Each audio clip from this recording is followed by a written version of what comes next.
Di antara derap pasukan dan gemuruh pedang di medan perang salib, berdirilah seorang pemimpin yang namanya harum, bukan hanya di kalangan muslim, tetapi juga di mata lawannya. Dialah Salahuddin al-Ayyubi, seorang panglima besar yang memadukan kehebatan militer dengan kelembutan hati seorang sufi. Ia mampu menyatukan negeri-negeri Arab, memperluas wilayah kekuasaan Islam, dan menghadapi pasukan salib dengan strategi yang menggetarkan. Namun yang membuatnya abadi dalam sejarah bukan hanya kemenangan, melainkan akhlaknya yang memuliakan manusia, bahkan musuhnya sendiri. Perang salib adalah salah satu konflik paling dahsyat dalam sejarah, bukan sekadar perebutan wilayah, tetapi juga benturan keyakinan, kepentingan, dan harga diri. Di sana ada penawanan, pengkhianatan, dan pertumpahan darah. Namun, di balik gelapnya peperangan, terselip kisah-kisah kemanusiaan yang menggetarkan hati. Salah satunya terjadi antara Salahuddin dan Raja Inggris Richard si Hati Singa. Di tengah pertempuran, Raja Richard jatuh sakit. Para utusannya datang membawa permintaan aneh, beberapa potong daging dan ayam, konon untuk burung-burung peliharaan sang raja. Salahuddin tersenyum.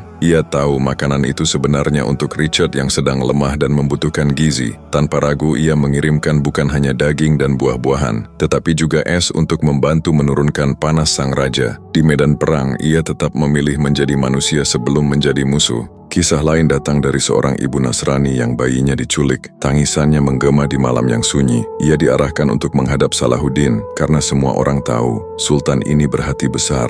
Dengan wajah bersimbah air mata, sang ibu menceritakan musibahnya. Salahuddin pun memerintahkan pasukannya mencari bayi itu, hingga akhirnya ditemukan di sebuah pasar dan ditebus dengan uang sultan sendiri. Ia tidak beranjak dari tempatnya, sampai bayi itu benar-benar kembali ke pelukan ibunya. Tangis haru pun pecah, disaksikan para prajurit di sekelilingnya. Bahkan ketika sekelompok suku Frank datang kelaparan dan meminta bantuan, Salahuddin memberi mereka perahu untuk mencari rezeki di laut. Saat mereka kembali membawa harta rampasan dan menyerahkannya sesuai janji, Salahuddin justru mengembalikan semuanya. Ia menyelamatkan mereka tanpa meminta imbalan. Sebagian dari mereka, tersentuh oleh akhlaknya, akhirnya memilih memeluk Islam. Inilah Salahuddin al-Ayyubi, seorang panglima yang bukan hanya menaklukkan kota tetapi juga menaklukkan hati, seorang pejuang yang membuktikan bahwa kekuatan sejati bukan hanya terletak pada pedang, melainkan pada kasih sayang dan kemuliaan akhlak. Semoga kisah ini mengingatkan kita bahwa menjadi kuat bukan berarti harus kehilangan rasa kemanusiaan, karena sejatinya seorang muslim adalah mereka yang mampu menolong siapapun tanpa memandang siapa kawan dan siapa lawan.